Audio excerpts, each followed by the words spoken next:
Hello everyone, I'm Smokie, a developer of ROO. I'm delighted to share some information about updates and adjustments to this version with everyone. The expansion pack of the new version is called Awakening. It tells the story of a demon ghost from another world who is invading the dimension the players living with the intention of seizing the heart of Ymir and triggering Ragnarok to end the world. Having sensed the incoming crisis, the will of the continent gave everyone a Midgard nightmare, showing them the advent of the demon god and torrential flood to inform them that the world was on the verge of destruction. As a result, after people woke up, prophecies about the end of the world started spreading, and the people were in a panic, with the impending crisis looming over everyone. The legendary Valkyrie sent an oracle, granting adventurers new powers to fight the demon god, protect the heart of Ymir, and save the world from its destruction. This power is the third job change awakening that everyone is looking forward to. Our two new pets, Genesis and Nemesis, are Rodin's descendants. They live in a parallel dimension in which there are no adventurers. However, in that dimension, the demon god invaded their world and stole the heart of Ymir, which led to Odin's demise. To save the dimension, Genesis and Nemesis used the divine power left behind by Odin to open a passage to a parallel dimension, which led them to the dimension the adventurers lived in.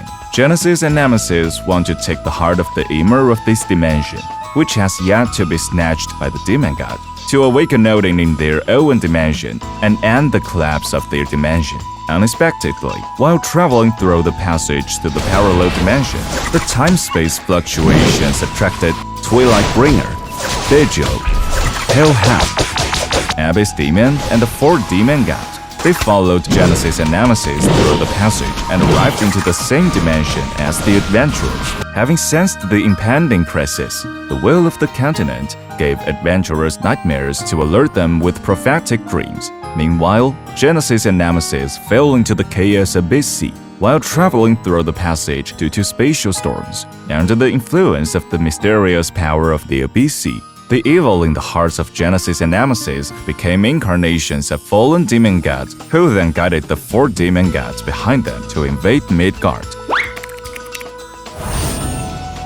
Of course, we've prepared a lot of new events for everyone. While participating in various events, you'll also be able to get lots of upgrade materials, lots of diamonds and tokens that can be redeemed during the expansion.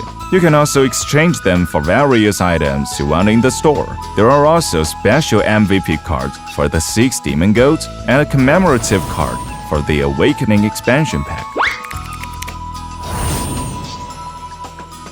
What everyone should be looking forward to the most is the third job advancement we've added for the 6 jobs in this update. Following that, in conjunction with the third job advancement, we've also created new ways to upgrade characters, Nexus engine, and Nebula pack. The new third job change of the 6 jobs includes Lord Knight's third job change, Rune Knight, High Wizard's third job change, Warlock, Sniper's third job change, Ranger, Whitesmith's third job change, Mechanic, Assassin Cross third job change, Guillotine Cross, High Priest's third job change, Archbishop.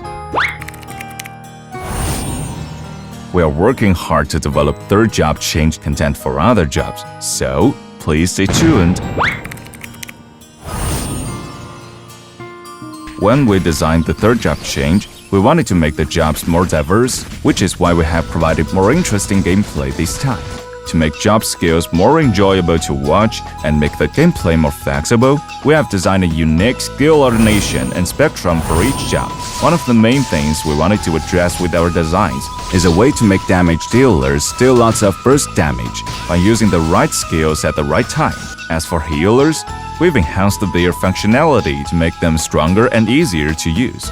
For example, it's now possible to resurrect and heal more than one target at the same time, and merge commonly used buff skills into one skill, and so on and so forth. To ensure the various jobs have more flexibility in PvP, we've added movement, control removal, and damage reduction abilities to jobs. We hope that adventurers can use these skills to engage in more exciting battles. Each job has 2 to 3 builds, and each is played differently. When we designed Rune Knights, we retained the most important features of a Rune Knight to a great extent, riding pharaohs and fighting alongside the dragons.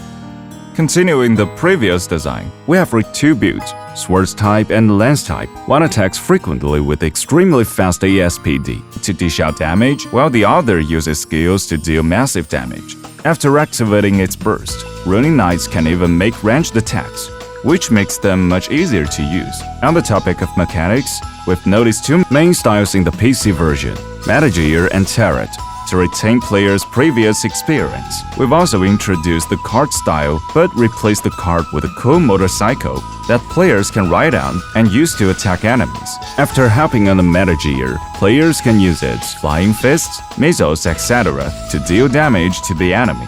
It can also breathe fire to attack enemies. The turret style can summon turrets, just like in the PC version, but we've added a special design to make things more fun. Adventurers can combine turrets together to form an aircraft and stand on it to fight. In addition, we've also made some innovative attempts when designing warlocks. While retaining the magic spellbook reading gameplay of the PC version, we've added Elementalist that enable skills to inflict status effects on enemies, and make it possible to use skills of another attribute to detonate the status to deal lots of damage or generate stronger control effects. Keep using skills of different attributes to trigger brilliant effects. We also hope to give Warlocks a new and flexible gameplay experience, so we gave Warlocks lots of movement skills when designing the Soul Buster so that they can kill enemies while constantly jumping around. Oh yes, let's not forget about Rangers. The most memorable thing about Rangers is their ability to summon wolves and fight alongside them. When designing Rangers, we preserved this characteristic, allowing players to summon wolves and command them in battle. Players can choose to ride a wolf and become a melee hunter, engaging enemies at close range. Naturally, we also retained the bow and arrow design of Rangers and added new skills for playing styles, while keeping the fast attack in playstyle, so that players can keep alternating between skills to generate brilliant skill effects. As the only third job that can provide healing, we've added a lot of functional optimizations to Archbishop's healing style, making it possible for Archbishops to heal or resurrect more than one target at the same time. Archbishop can even link together with allies to greatly improve their offensive and defensive capabilities. Naturally, it will be more interesting to play as an Archbishop DPS type. Players can control the debuffs on enemies and inflict substantial damage by accumulating debuff stack on enemies, as well as shoot a Radiant Verdict to purify all enemies who dare to anger Archbishops. Last up is the Guillotine Cross. We've made some more innovative attempts. Now it's possible for counter-using Phantom players to summon Phantom clones that can fight alongside them, or to unleash a gorgeous blade dance on the battlefield. We've also retained the Poison Sting gameplay, which allows players to poison the target with normal attacks or skills. Poison stacks can also be detonated to deal an increasing amount of damage based on the number of stacks. It's even possible to exceed the upper limit of poison stacks after activating the detonating of poison stacks to deal massive burst damage. Before releasing the new third job change, we conducted a lot of testing and balance adjustments for jobs to ensure a good experience for each job to the greatest extent. If you have any feedback on job balance issues, we will make optimizations and improvements to give everyone a better experience. The first system is the Nebula path. Nebula path is divided into 2 parts, Galaxy and Astro Sign. A galaxy system is made up of several orbits, and orbits have multiple types of bonus skills that can be activated and upgraded. Adventurers can spend base experience to increase the stellar points of orbits to enhance their character. The next orbit can be activated after a certain number of stellar points have been used by the skills on the current orbit. Each job has multiple astro signs to choose from, and each astro sign can generate up to 5 Emir's tiers. Embedding an astro sign with Emir's tier will increase the character strength. When upgrading an astral sign with specific materials, the adventurer can activate the Emir's tiers, which can enhance the power of faith. Note, astral sign and Emir's tier upgrading are only available to characters who have completed the third job change. The second system is the Nexus engine. Talents will be available to players who have completed the third job change. This is activated via the Nexus engine. Modules are numbered 1 to 5 based on grade. The larger the grade, the more effects they have. Activate 7 grades of modules of the same color to activate a talent effect. Up to 5 talent effects can be activated. For example, with a 5+2 combination, you can get up to 5 stats and 3 effects. With a 2+2+3 combination, you can get 4 stats and 3 effects. With a 3+4 combination, you can get 5 stats and 2 effects, and so forth. It is recommended to build with red and yellow modules first to increase ATK and DEF. Modules can also be refined, rotated, upgraded, and dismantled. There are 2 types of modifying: ordinary modifying and effects modifying. Ordinary modifying randomly modifies the stats and effects of modules, and effect modifying focuses solely on modifying the effects of modules. Rotating a module can randomly change its area so that the module will fit better on the Nexus board. Upgrading a module will combine 2 modules of the same level into a higher level module. Dismantling a module will break it down into common upgrade materials or some other materials. To welcome the new version, there's no question that we've prepared some welcome gifts for raw players.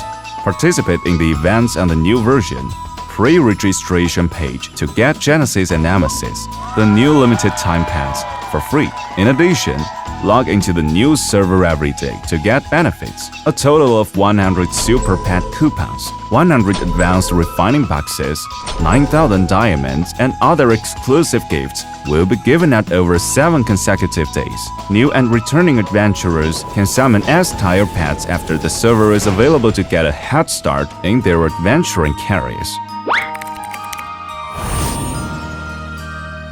In this version update, we've brought everyone new ways to upgrade characters and gameplay, providing everyone with more options, more combinations, and more scenarios to experience and enjoy the fun of the new third job change. The production team has put into a lot of effort to develop this Awakening expansion pack. We have dedicated extensive efforts to create awe-inspiring art, sound design, and a rich worldview, all intertwined to craft a narrative about the end of the world and valiant individuals striving to safeguard it. We've tried new interfaces and music styles and created an atmosphere that immerses players in an epic battle between gods. I hope everyone can feel our sincerity and will enjoy the game. On behalf of all production staff of ROO, I want to thank all the players who have been accompanying and supporting us all along. We look forward to receiving your feedback and suggestions. Let's create more possibilities for ROO together.